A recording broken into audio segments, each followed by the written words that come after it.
Lembre-se de uma promessa, não foi apenas mais um reboot, mas uma tentativa de lucrar com a nostalgia.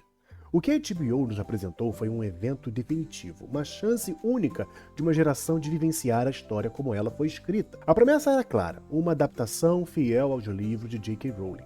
Uma oportunidade de explorar o mundo bruxo, um pouco mais profundamente do que você conseguiria em apenas um filme de 2 horas. Esse era o pacto, um plano de 10 anos para adaptar 7 livros, com a própria autora a bordo como produtora executiva para garantir fidelidade à sua obra.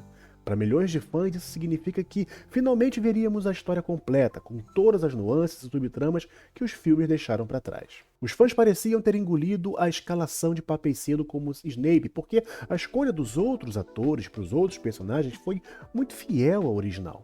Então o pacto foi abalado mais uma vez. Um rumor, vindo de um conhecido insider da indústria, Daniel Hickman, conhecido como Daniel RPK, começou a circular. A produção estaria fazendo testes com homens e mulheres para o papel de Lord Voldemort. Isso não é apenas uma notícia de elenco, é o segundo grande tremor a ameaçar a própria fundação sobre a qual essa série está sendo construída. Vamos falar sobre isso que talvez tenha uma explicação. Mas depois da vinheta, vamos lá.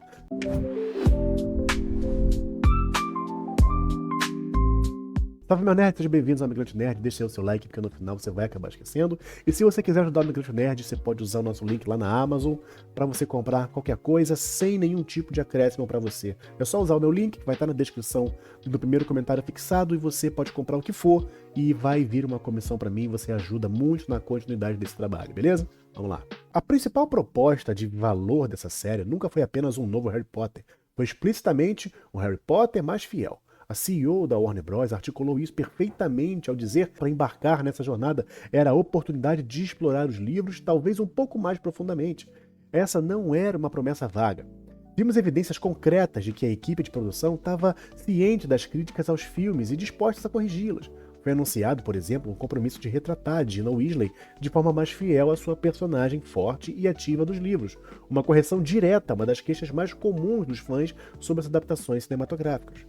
Esse tipo de decisão estabeleceu um padrão que gerou a boa vontade, mostrando que os produtores estavam ouvindo. Primeiro veio a escalação do Papecinho como Snape, que a gente vai tratar aqui nesse vídeo, e agora vem o rumor sobre o Lord Voldemort, que é por isso que é tão chocante. A possibilidade de uma Voldemort feminina, uma Voldemorta, não é uma pequena correção de curso, é uma contradição direta e frontal à promessa de fidelidade. Mais uma. Sem essa fidelidade, o projeto inteiro ele corre o risco de parecer desnecessário. Exatamente o que os produtores afirmaram que gostariam de evitar. Afinal, seu objetivo não é ser mais uma versão definitiva dos livros, então por que refazer a saga dos filmes que ainda é tão culturalmente dominante? A promessa de fidelidade não era apenas um ponto de marketing, era a própria legitimidade do projeto. O rumor de Voldemort não surge no vácuo, ele aterriza no território já fértil de controvérsia, semeado pela escalação anterior de Papecinho como Snape. A escolha do ator, que é um talento inegável, que tem até indicação ao Emmy, gerou um debate intenso sobre os fãs, e é crucial entender aqui que a crítica não é sobre o talento do autor ou uma simples reação racista. A preocupação é narrativa. Nos livros, o bullying que Snape sofre de Tiago Potter e de Sirius Black é enraizado em uma dinâmica de preconceito de classe e exclusão social. Os fãs argumentam que, ao escalar um ator negro para o papel de Snape, essa dinâmica seria inevitavelmente reinterpretada através da lente racial. Não tem como não ser assim. Vai adicionar uma camada de subtexto que não existe na obra original. Da mesma forma, a desconfiança imediata e instintiva que o Harry sente pelo Snape fica esquisita, porque é um menino branco desconfiando de seu professor negro. Vai parecer uma espécie de reforço de estereótipo prejudicial, alterando fundamentalmente a natureza desse conflito. Então, juntas, essas notícias de Snape, de Voldemort, começam a formar um padrão preocupante. Parece que a produção está priorizando a criação de uma nova perspectiva e o distanciamento dos filmes em detrimento da manutenção da integridade narrativa prometida. Essa escolha sugere uma abordagem de modernização que se concentra em mudanças demográficas superficiais, sem um engajamento profundo com as consequências narrativas de segunda ordem que essas mudanças acarretam. É uma abordagem que parece mais com preencher uma lista de diversidade do que com uma integração cuidadosa e que respeita a lógica interna do material original. A identidade masculina de Lord Voldemort não é um detalhe superficial que pode ser alterado sem consequência. É o pilar fundamental da sua história, a motivação do seu próprio enredo da saga. Tudo começa com seu nome, Tom Marvolo Riddle, ou Tom Servolo Riddle aqui no Brasil. Esse nome é uma âncora de toda a sua crise de identidade. Ela representa a sua maior vergonha, a conexão com seu pai, o trouxa imundo Tom Riddle Sr., que abandonou sua mãe bruxa. O momento mais icônico dessa rejeição ocorre em Câmara Secreta, com o famoso anagrama. As letras Tom Marvolo Riddle se rearranjam para I am Lord Voldemort, ou ex-Lord Voldemort aqui no Brasil. Esse não é apenas um truque inteligente, é um ato simbólico de assassinar o seu passado e a sua linhagem paterna e renascer como um ser puramente mágico. Mudar o nome para um feminino tornaria o ponto crucial da trama impossível de ser uma reescrita completa e desejada. Além disso, sua motivação está intrinsecamente ligada à sua herança como o último herdeiro homem de Salazar Sonserina, através da linha patriarcal dos Gaunt. A sua busca por poder é uma tentativa de restaurar a glória de uma linhagem de sangue que ele vê como seu direito de progenitura masculina. Mudar seu gênero não apenas altera, mas apaga completamente essa motivação central. Uma mudança dessa magnitude vai muito além do que pode ser considerado uma adaptação fiel. É uma reescrita fundamental na identidade, das motivações e da história do principal antagonista da saga. Ironicamente, fazer uma mudança tão radical na identidade de gênero de um personagem, de uma obra cuja autora é mundialmente conhecida por suas visões sobre o tema, cria um paradoxo bizarro e um campo minado de relações públicas.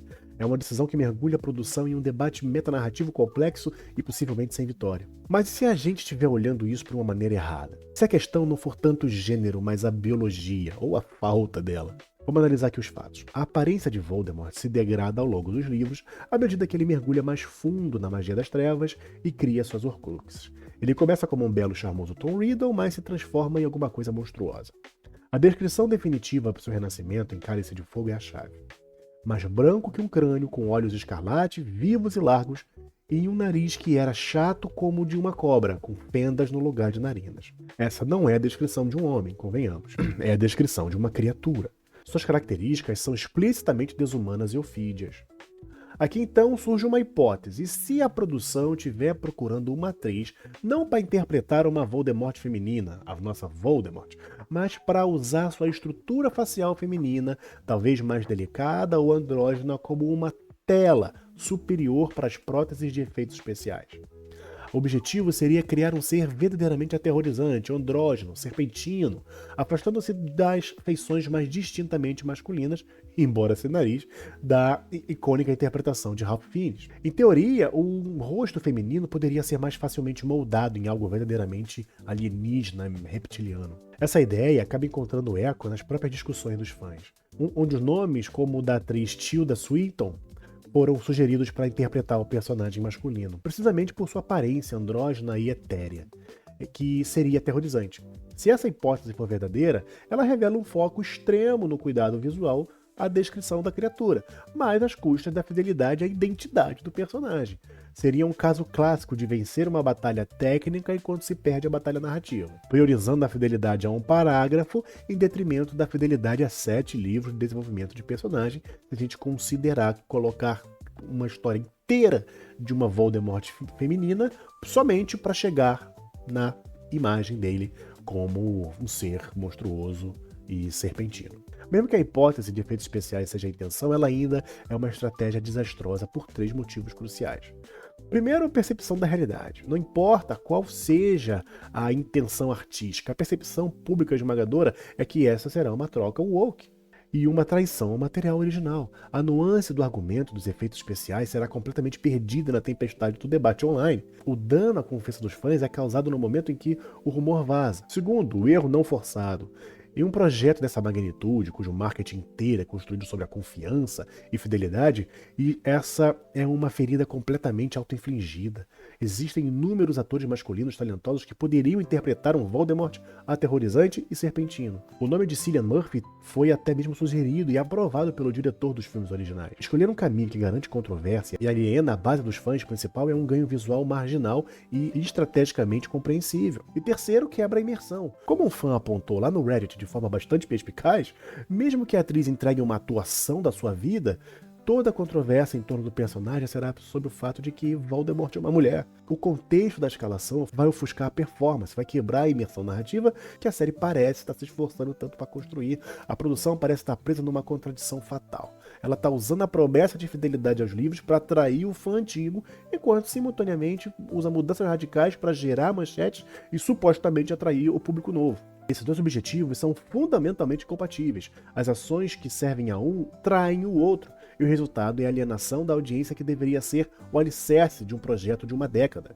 No final, a questão é muito simples. A série de Harry Potter vai ser lançada sobre uma promessa de poderosa fidelidade. Uma promessa que agora parece estar se partindo sob o peso de escolhas de elenco controversas. O problema não é sobre atores individuais ou uma resistência à mudança, é sobre uma quebra de confiança e um aparente desrespeito pela lógica interna de uma história amada por milhões. O caminho da reinvenção radical é perigoso. Ele arrisca alienar a audiência apaixonada e engajada que é essencial para o sucesso de um projeto tão longo e tão ambicioso.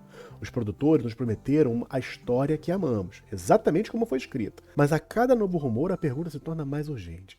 Eles estão construindo um monumento fiel ao mundo amado ou estão lentamente lançando um Avada Kedavra no próprio cânone que juraram proteger? Então, isso, meu nerd, espero que vocês tenham gostado. Deixe seu like, seu comentário, se inscreve no canal. Vamos discutir a respeito. Você é a favor da Lord Voldemort? Não é mais Lorde, né? Lady Voldemort. Escreve aí embaixo, vamos discutir a respeito, beleza? Se quiser ajudar o canal, nós temos o QR Code para você fazer o seu Pix a qualquer momento. E se você não quiser gastar diretamente comigo, mas gastar com a Amazon, se você puder, use o nosso link lá embaixo, que aí você compra e eu recebo um pedacinho do seu dinheiro, beleza? Nenhum aumento para você, grandes aumentos para mim. Espero você no próximo vídeo. Forte abraço.